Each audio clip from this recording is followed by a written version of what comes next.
Des concertations entre la CENI et les partis prenantes, c'est-à-dire les candidats présidents de la République, pour qu'on définisse les règles du jeu et qu'on les comprenne.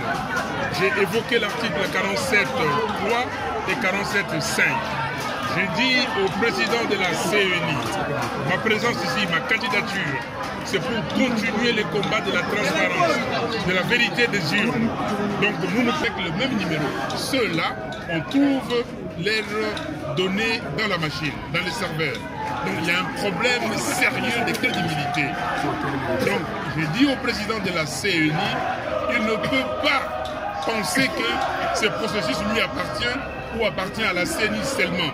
C'est un processus du peuple, c'est un processus des parties prenantes, donc il nous faut qu'il se ravise.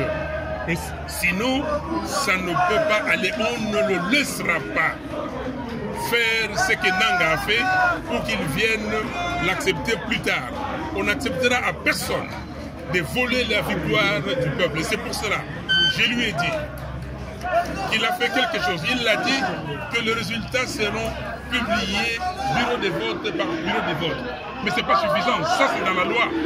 Les résultats doivent être proclamés, donnés, des machines chez eux, des gens qui ont des cartes d'électeurs fictifs. Les électeurs fictifs, ces gens-là ne pourront pas transférer les résultats dans les serveurs. Les desiderata seront pris en compte parce que aujourd'hui, nous avons réveillé, ou mieux éveillé, la population congolaise. Donc la population connaît ce que c'est que le fichier électoral. La population va faire la surveillance citoyenne. Donc les jours du vote, les gens vont rester dans les bureaux de vote jusqu'à la proclamation des résultats et pour voir si cette proclamation reflète réellement le 20 décembre. Je ne suis pas sûr. Nous avons demandé à la CENI, étant donné que nos pères spirituels, la mission d'observation électorale, CENCO et CC, est allée dans une étape supérieure, c'est-à-dire la tabulation parallèle du vote. Regardez sur place.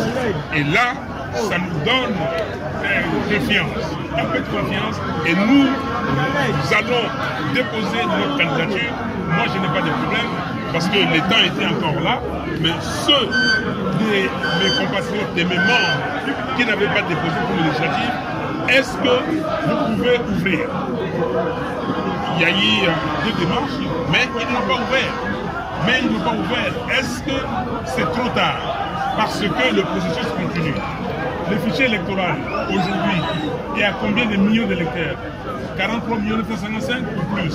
Parce que vous, journalistes, vous devez savoir que l'opération d'enrôlement continue. Qu'est-ce que cela veut dire? Si on continue l'enrôlement, vous savez qu'il y a des gens qui sont partis à la Cour constitutionnelle sans avoir les nombres requis, le seuil. Ils ont été acceptés. Est-ce que c'est sérieux ça? Vous avez des évidences comme ça. À la Cour constitutionnelle, on fait une chose. Et ou à la CENI, on fait une chose. Et à la vous interroger et vous devez faire des enquêtes. Quel est le nombre exact d'électeurs? J'ai fait comprendre à M. Kadima que ses auditeurs à lui, ils n'ont pas fait du travail. Ces auditeurs, par exemple, ils ont menti. Ils ont dit qu'ils ont reçu et signé. Okay? Alors, lui, il dit que non, ils n'ont pas dit. J'ai dit que je vais lui envoyer là où c'est écrit. Il dit envoie-le-moi. Dès que je rentre chez moi, je l'envoie et je vous envoie les journalistes pour dire voilà ce que les auditeurs des Kadima ont dit et qui sont des menteurs. Comment on peut faire un audit? Un audit d'un fichier de 49 millions de personnes en 5 ans. Et dans ces rapports d'audit, nulle part ne mentionner les nombres bruts d'électeurs. Est-ce que c'est sérieux? Lisez les rapports d'audit de l'OIF de 2018 et lisez ces rapports, vous allez comprendre. Ce n'est pas sérieux. Ces grands pays, on prend des gens qui viennent ici pour satisfaire les volontés de certaines personnes. Non. Tant que je serai ici, je vivrai, et que Dieu me donnerait encore de la force, je ne laisserai passer aucune faute. Merci, président.